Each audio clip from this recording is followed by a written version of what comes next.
Existe um versículo na Bíblia que foi praticamente apagado dos púlpitos modernos, não porque ele perdeu o valor, mas porque expõe aquilo que muita gente, inclusive líderes, prefere esconder: o pecado que ainda é alimentado dentro das igrejas em silêncio. Esse texto bíblico não agrada o ego, não massageia a autoestima e não é confortável para os que vivem de aparências. Pelo contrário, ele arranca as máscaras, revela as intenções ocultas e separa os que vivem de religiosidade daqueles que realmente têm temor a Deus. E não se engane, o motivo pelo qual ele sumiu das pregações não é teológico, é estratégico. Esse versículo fere a carne, confronta o orgulho, derruba ídolos pessoais e toca justamente no ponto que a igreja contemporânea mais tenta ignorar: o pecado que ela mesma protege. Afinal, é mais fácil construir ministérios em cima de carisma, influência e entretenimento do que lidar com a podridão que muitos escondem atrás de cargos e paletós. Mas Deus não se cala, e a palavra dele continua viva, cortante, inegociável. O versículo que vamos expor hoje é como um espelho. Ele não mostra quem você finge ser no domingo, mas quem você é quando ninguém está olhando. Ele não se curva diante da reputação ou do sucesso ministerial. Ele mostra a verdade nua e crua. E o mais grave, muitos que ignoram esse alerta estão caminhando direto para o inferno, dentro da igreja. Se essa mensagem já te incomoda, ótimo. É sinal de que Deus está sacudindo o que precisa ser sacudido. Mas antes de continuar, já se inscreve no canal e ativa o sininho. Porque aqui a gente não mascara o evangelho. E fica até o final.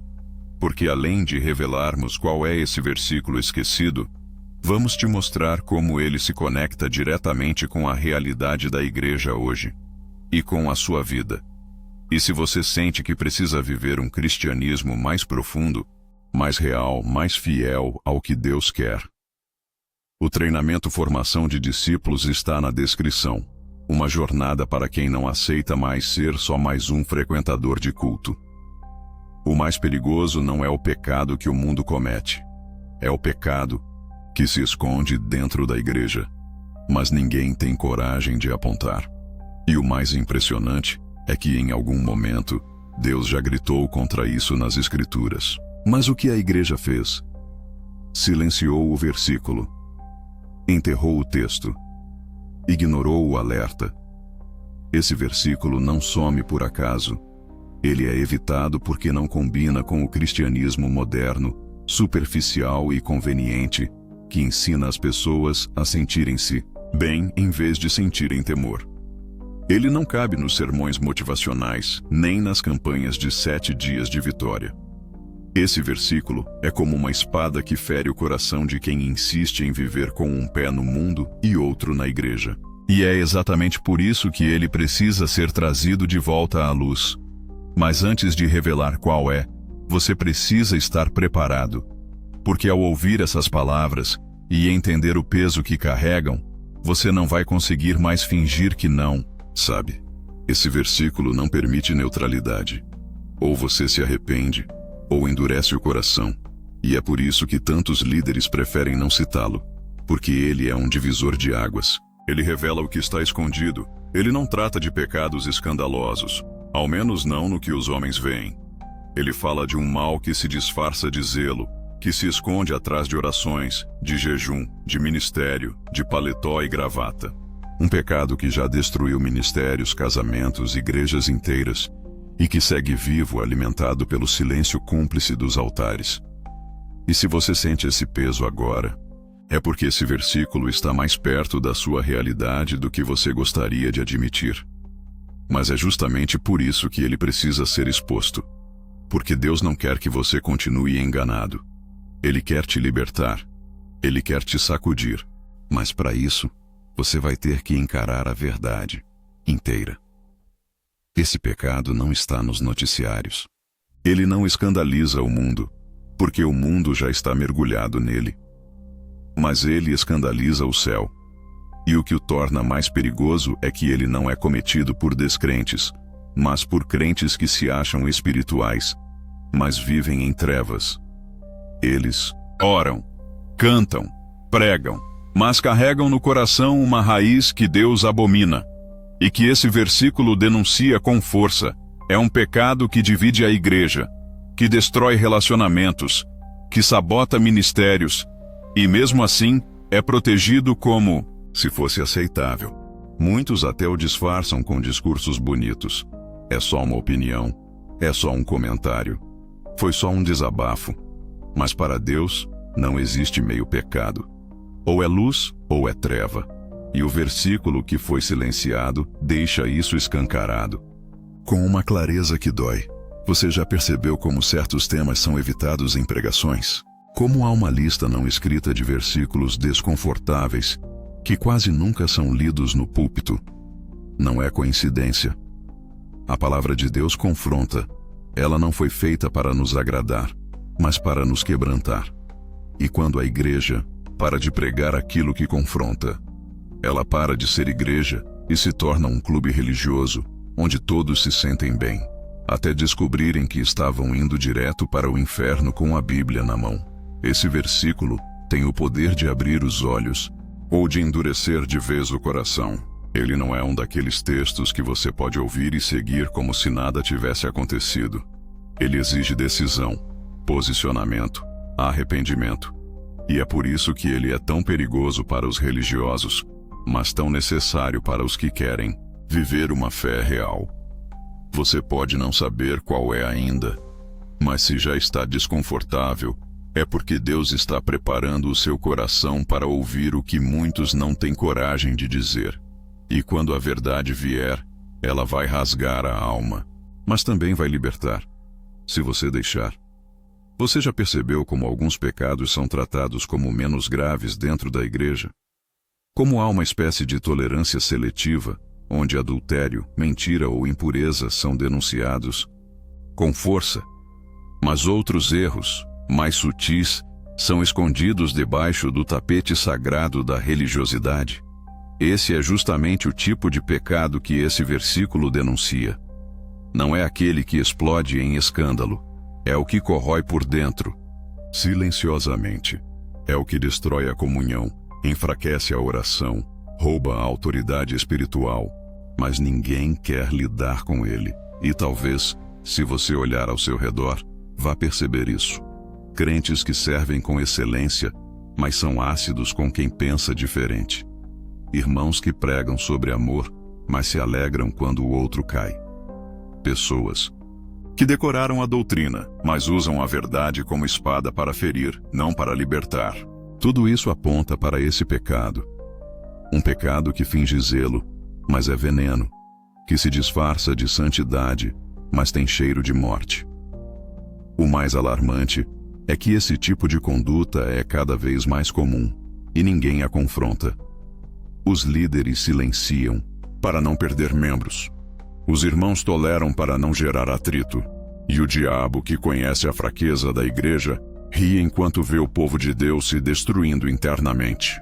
Esse pecado cria divisões, planta desconfiança e esfria o amor. Justamente aquilo que Jesus disse que se apagaria no fim dos tempos. Você consegue perceber o perigo? Esse versículo não denuncia algo externo. Ele mira no que está escondido, no coração, o orgulho disfarçado de justiça, a crítica disfarçada de zelo, a arrogância travestida de doutrina. É por isso que ele é tão ignorado, porque ele não deixa ninguém escapar. Ele aponta para dentro, para onde a maioria não tem coragem de olhar. Se você ainda está aqui, é porque está buscando algo mais profundo. Está cansado do verniz, da casca, do teatro religioso. E esse versículo, quando revelado, vai te dar exatamente o que você procura. Verdade crua, luz no escuro, cura pela confrontação. Mas esteja pronto, porque quando ele for lido, nada em você poderá permanecer igual. Esse versículo, que muitos preferem esquecer, traz uma denúncia dura e direta contra uma atitude que corrói a igreja por dentro. Uma atitude que se disfarça de santidade, mas que é nada menos que hipocrisia. Ele revela como o coração humano pode estar tão longe de Deus, mesmo quando as aparências indicam o contrário. E a pior parte é que essa hipocrisia não só destrói vidas individuais, mas envenena o corpo inteiro do povo de Deus. Quando essa verdade é ignorada, o resultado é um ambiente espiritual tóxico, onde o amor verdadeiro se esfria e a unidade se quebra. Irmãos e irmãs que deveriam caminhar juntos no amor acabam presos em disputas, fofocas, julgamentos e rejeições disfarçadas. A fé perde sua força, a igreja perde sua missão e o inimigo festeja enquanto colhe os frutos amargos da divisão e do engano. Esse versículo deixa claro que a hipocrisia não é um pecado menor. Na verdade, é uma das maiores ofensas diante de Deus, um pecado que ele odeia com toda a sua santidade, porque ela engana, desvia e mantém o povo preso numa ilusão de justiça que só existe na superfície. Enquanto isso, a alma se perde, o espírito se entristece e o juízo se aproxima. Mas nem tudo está perdido.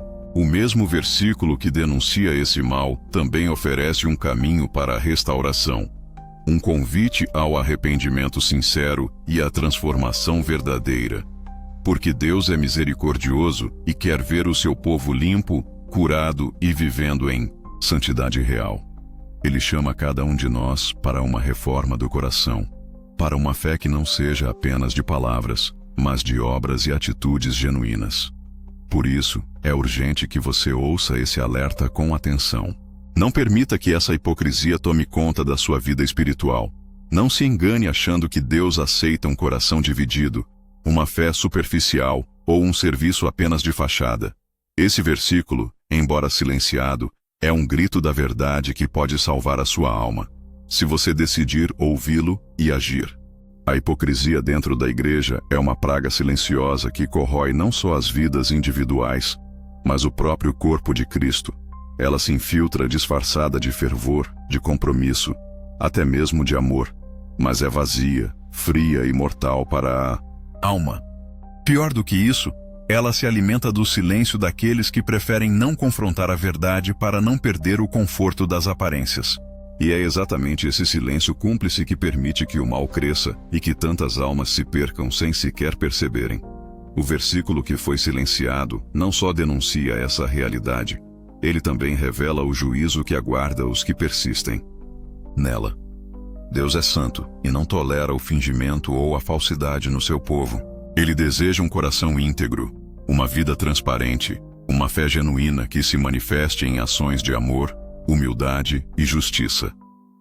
Quando a igreja escolhe fechar os olhos para a hipocrisia, ela se afasta do propósito divino e se torna presa fácil do inimigo. E o que vemos hoje? Um cenário onde muitos se acomodam em uma religiosidade vazia, onde o que importa é o ritual, o título, a posição social dentro da congregação, onde os verdadeiros valores do evangelho são deixados de lado em nome da paz e da unidade, que na verdade escondem a indiferença e o pecado. O diabo sorri enquanto o povo de Deus perde sua identidade e sua força, perdendo também a capacidade de influenciar o mundo com a luz de Cristo. Mas ainda há esperança. O primeiro passo para a libertação é a conscientização. Reconhecer que a hipocrisia existe, que ela está presente e que ninguém está imune a cair nela. Depois vem o arrependimento sincero, aquele que não busca desculpas, mas mudança real. E então a restauração, voltar a viver segundo a palavra, com o coração limpo e a alma rendida ao Senhor. Você está pronto para esse desafio? Pronto para abandonar as máscaras e viver uma fé verdadeira? Essa não é uma jornada fácil, mas é a única que leva à vida eterna. O convite está feito, a decisão é sua. Não deixe que a hipocrisia silenciosa roube a sua salvação. Permita que a verdade do versículo silenciado transforme a sua vida para sempre.